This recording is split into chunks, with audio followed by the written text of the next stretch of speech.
Something in between के 165वें episode में आप सभी का स्वागत। सच में कांग्रेस के लिए बेहद बुरा दौर है। बुरा दौर बीतने का नाम ही नहीं ले रहा। ऐसे समय जब पार्टी को 5 राज्यों के विधानसभा चुनाव के लिए पूरी ताकत लगानी थी, तब पार्टी के 23 नेता जम्मू में बगावत का बिगुल बजा रहे हैं। हाल ही में राज्यसभा से रिटायर हुए वरिष्ठ नेता गुलाम नबी आजाद के नेतृत्व में पार्टी के शीर्ष नेतृत्व पर हमला किया गया है। मीडिया ने नेताओं के समूह को G23 का नाम दिया है। सवाल है कि वरिष्ठ नेताओं के इस समूह का उद्देश्य क्या है? क्या ये नेता वाकई पार्टी का भला चाहते हैं या इनकी अपनी अपनी छिपी महत्वाकांक्षा समूह के जरिए बाहर आ रही है? इन सवालों पर आने से पहले ये सभी मानेंगे कि देश की सबसे पुरानी पार्टी इतिहास के सबसे बुरे दौर से गुजर रही है। साल 2014 के लोकसभा चुनाव में सबसे बुरा प्रदर्शन करने के बाद ऐसा लगा था कि पार्टी वापसी करेगी। तब पार्टी की कमान राहुल गांधी के पास चली गई थी। हालांकि इसके बाद भी कांग्रेस राज्यों में लगातार सत्ता गंवाती रही। बीते लोकसभा चुनाव में पार्टी बड़ी मुश्किल से महज कुछ सीटों का ही इजाफा कर पाई। हालत इस कदर बदतर है कि लोकसभा चुनाव के करीब 2 साल बाद भी पार्टी एक पूर्णकालिक अध्यक्ष नहीं ढूंढ पाई। G23 के नेता चाहते हैं कि यह स्थिति बदले। पार्टी का पूर्णकालिक अध्यक्ष हो, वह इसलिए कि पूर्णकालिक अध्यक्ष के बिना देश की सबसे पुरानी पार्टी भाजपा से मुकाबला करने के लिए खुद को कभी तैयार नहीं कर पाएगी।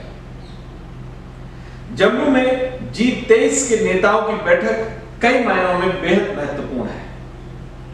इससे पहले जब इन नेताओं ने शीर्ष नेताओं को पत्र लिखा था, तब लगा था कि कांग्रेस को अब यह नई बगावत कहीं का नहीं छोड़ेगी। इसके तत्काल बाद बुलाई गई पार्टी की कार्य समिति की बैठक में बड़े निर्णय की उम्मीद थी। हालांकि ये महज लीपापोती साबित हुई। पत्र लिखने के महीनों बाद कांग्रेस अपना नया अध्यक्ष नहीं चुन पाई। अब कांग्रेस अध्यक्ष के चुनाव को 5 राज्यों के विधानसभा चुनाव संपन्न होने तक के लिए टाल दिया गया है। यह सही है कि नाराज नेताओं के समूह के सभी आरोपों में दम नहीं है। खास तौर पर उपेक्षा के आरोप तो गले ही नहीं उतरने वाले हैं। वह इसलिए कि इसमें से कई नेताओं को कांग्रेस नेतृत्व ने बार-बार राज्यसभा भेजा है। सत्ता में रहने पर मंत्रिमंडल में अहम ओहदा दिया है। इस समूह में शामिल नेताओं का पार्टी की नीति और रणनीति तय करने में सहयोग लिया है। ऐसे में उपेक्षा के आरोपों को एकदम से सही नहीं ठहराया जा सकता। हालांकि ये सवाल दूसरा है। सवाल कांग्रेस की बुरी स्थिति है, चक्रव्यूह में गिरी हुई स्थिति है।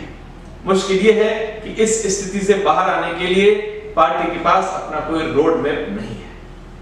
पार्टी तय नहीं कर पा रही कि उसे आगे किस नीति और रणनीति के साथ मैदान में उतरना है।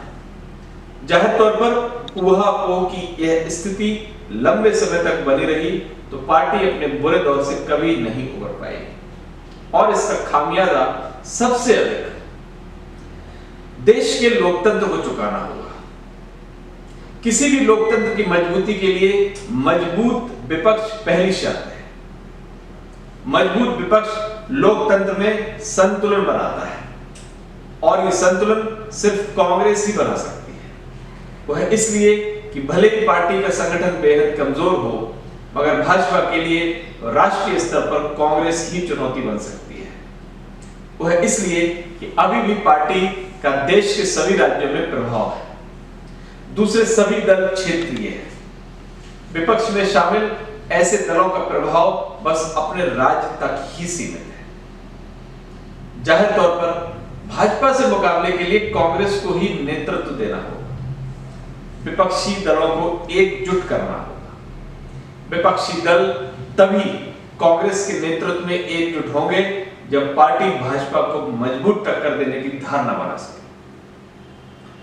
ऐसी धारणा बनाने के लिए कांग्रेस के पास एक सर्वमान्य और मजबूत नेतृत्व की जरूरत है। दुर्भाग्य से पार्टी इसी सबसे महत्वपूर्ण शर्त को पूरा नहीं कर पा रही। नेतृत्व की मुश्किल यह है कि वह गांधी परिवार से ही किसी को संगठन की कमान दे या परिवार से बाहर किसी व्यक्ति पर भरोसा करे। गांधी परिवार से जुड़े राहुल के नेतृत्व को लेकर पार्टी में आम राय नहीं। जाहिर तौर पर कारण उनके नेतृत्व में सफलता नहीं मिल पाना है। दूसरी सदस्य प्रियंका गांधी है, जिनके नाम पर लगातार सस्पेंस बना हुआ है। नेतृत्व के लिए मुश्किल यह है कि परिवार से बाहर किसी व्यक्ति को संगठन की कमान देने के बाद पार्टी में एकजुटता बनाए रखना बड़ी चुनौती साबित होगा। देश ने देखा है कि राजीव गांधी की मौत के बाद जब पार्टी से गांधी परिवार दूर हुआ तो इसकी कैसी अधोगति हुई। पार्टी में अलग अलग खेमे बने, कई नेताओं ने पार्टी छोड़कर नई पार्टी बना ली। हालात सुधारने के लिए एक बार फिर से परिवार के ही सदस्य सोनिया गांधी को आगे आना पड़ा। ऐसे में सवाल है कि कांग्रेस का क्या होगा। G23 का वर्तमान रुख भविष्य में क्या रूप लेगा? क्या कांग्रेस एक और टूट की ओर बढ़ रही है? जाहिर तौर पर इन सवालों का जवाब फिलहाल भविष्य के गर्भ में है, मगर अहम सवाल देश और लोकतंत्र का है। देश और लोकतंत्र के लिए कांग्रेस का मजबूत होना जरूरी है।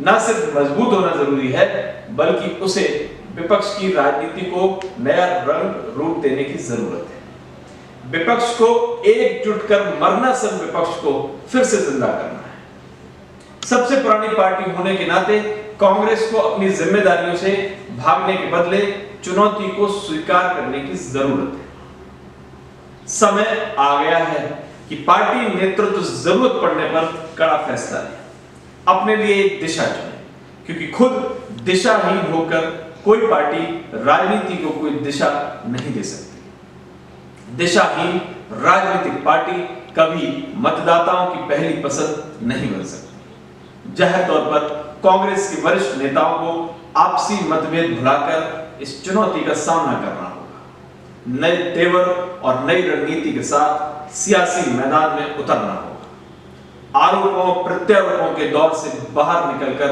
ठोस निर्णय लेना होगा। नमस्कार।